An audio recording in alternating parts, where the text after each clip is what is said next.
Start spreading the news. Hello and welcome to the first episode of Digital Warfare 24/7's Anticipated. A lot of you have been speculating what this is since we released the trailer video, and a couple of you guessed right. Anticipated is going to be a show where we talk about games that we are looking forward to, giving a pre-release review, going into detail of the various features of the game, talking about community opinions of the game, and generally helping people get an in-depth view of the game. The episodes won't be strict to a timetable. When we feel there's a game you guys want to hear about, we'll be doing an episode. So if you didn't actually take a hint from what the video was about, we're going to be looking into Crytek's second installment of the Crysis series, due to be released on the 22nd of March in North America and the 25th of March in Europe.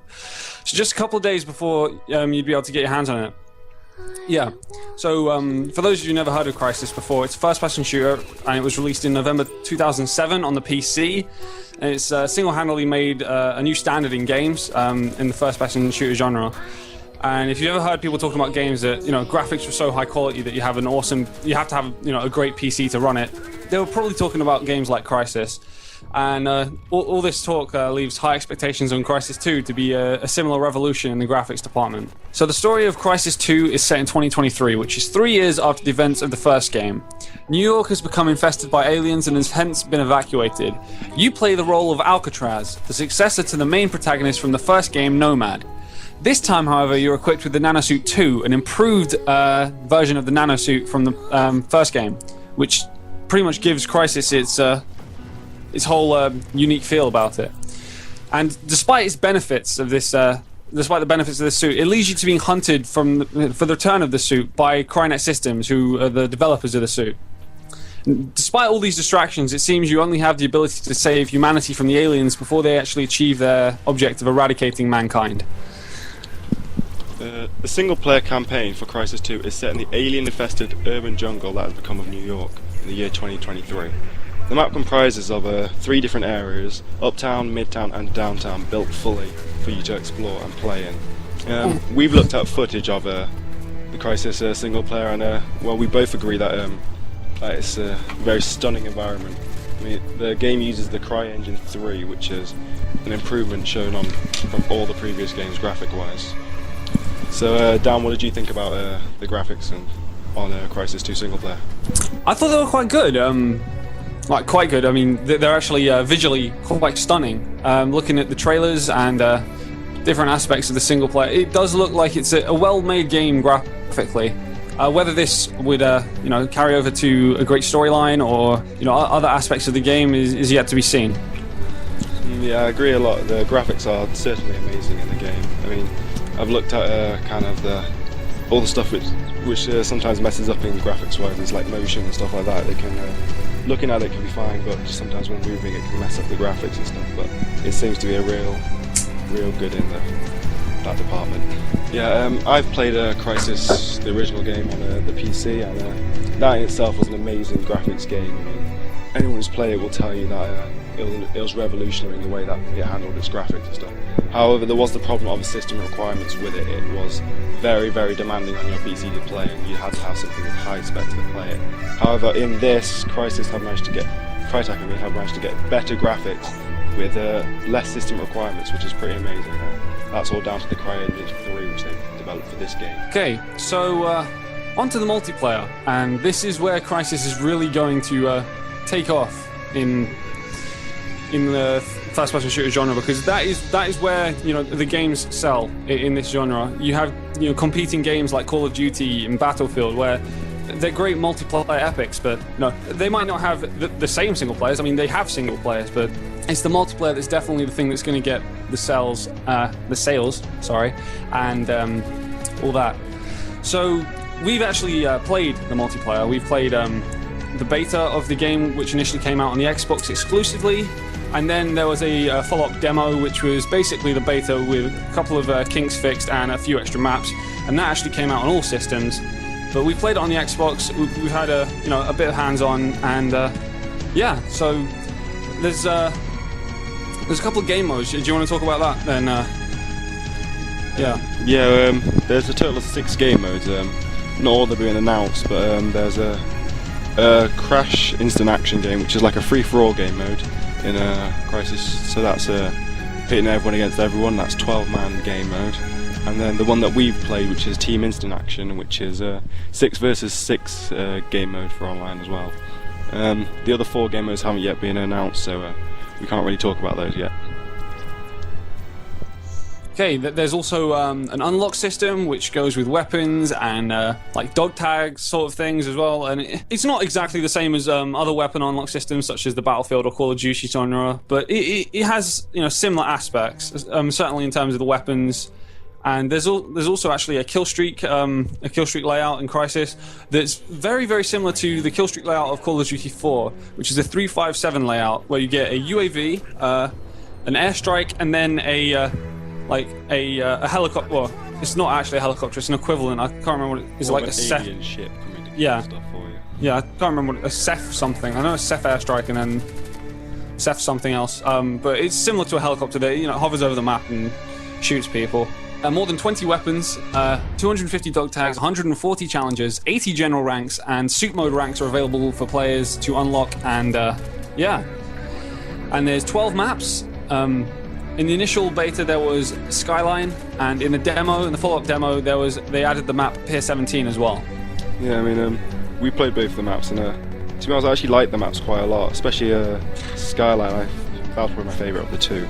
I like the graphics quality on them; they look great. The layout of the map was good. I found that it worked very well with the style of game, to be honest. Yeah, I do like the maps. I think they're a decent size.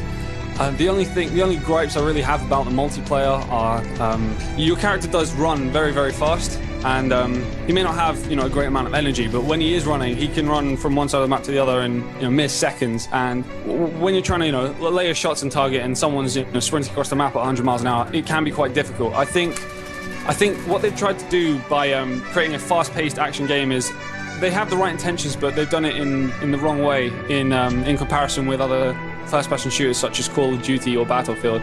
Now, Battlefield has a very slow-paced game, but it works because it's big open maps, big battlefield. You can get shot from pretty much anywhere.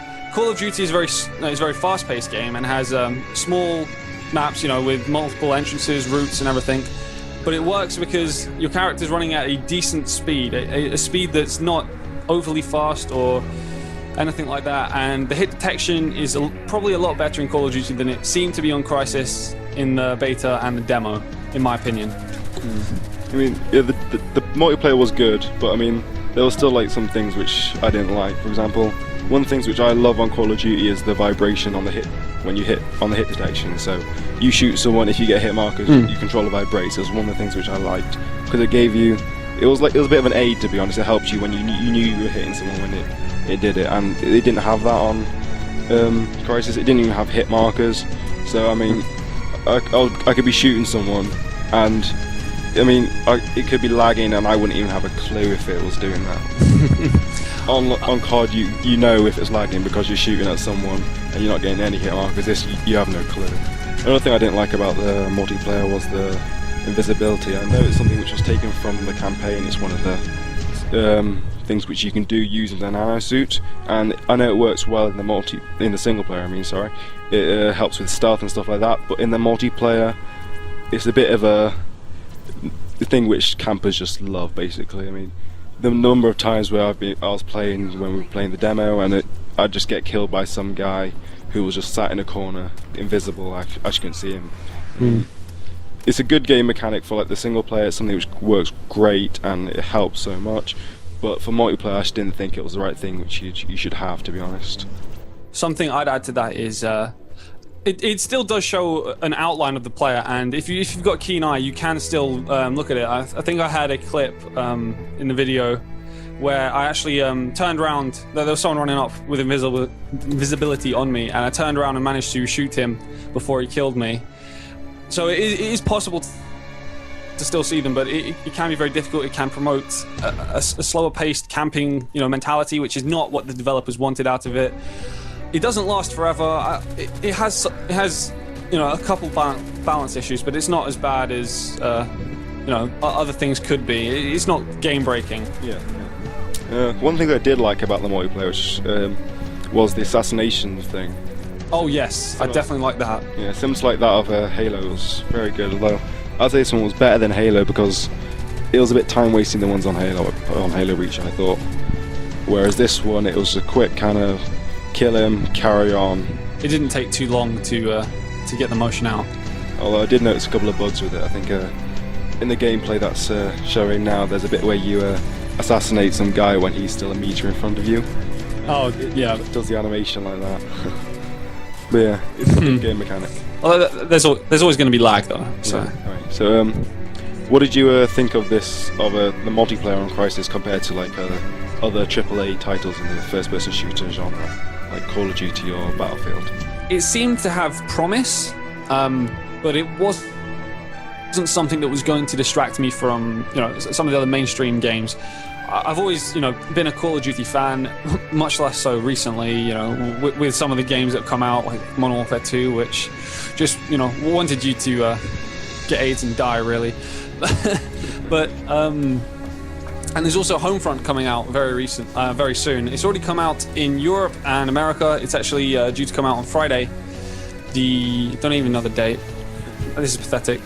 It's Wednesday the 16th right now, so Friday the 17th, 18th, yes, 18th. I cannot count. But yeah, Friday the 18th of March is when Homefront's going to be coming out in Britain. That's a game set in the near future rather than the far... Well, actually Crysis is set in the near future as well, but Homefront takes a different stance that there's still, weapons from the modern era rather than futuristic weapons and nanosuits.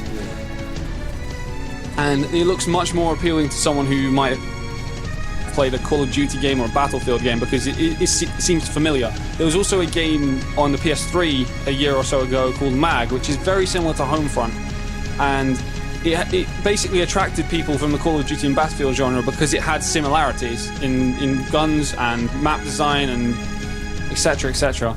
Crysis is far different, and it's gonna take a while to attract maybe some console gamers. It'll get the PC crowd straight away, but the console gamers might be a little bit reluctant, a little bit hesitant. Yeah, I agree, to be honest. It's a game which isn't going to get... To be honest, I don't think it's going to pull a crowd from the Call of Duty franchise. I mean, the Call of Duty, to be honest, has got it nailed down. Even though there's been lots of stick for the recent games, I think still it's got its crowd and they're going to stick with it. I think Crysis is going to be more of a game to be contended with Halo, to be honest, because it's that kind of genre of a first-person shooter which is set as more of a less of a reality game than something set in the far future, building on the kind of imagination of people instead of just what's real and what's going on like nowadays and stuff like that. Okay. Futuristic FPS, yeah. I mean, in conclusion, for me, if I'm going to buy Crysis, it wouldn't be for the multiplayer. That wouldn't be the selling point for me. It would be the single player. That's the kind of thing. That's the thing which would pull it in for me. Not the multiplayer isn't that appealing. I'm more of a Call of Duty guy, and Battlefield 3 is looking awesome for me, and maybe even Homefront. But the storyline for Crysis 2 is the thing which would appeal to me. I mean, the graphics look amazing. I'm loving the single world map but split into 3 regions for the whole of New York. I like killing aliens. It's always a big win.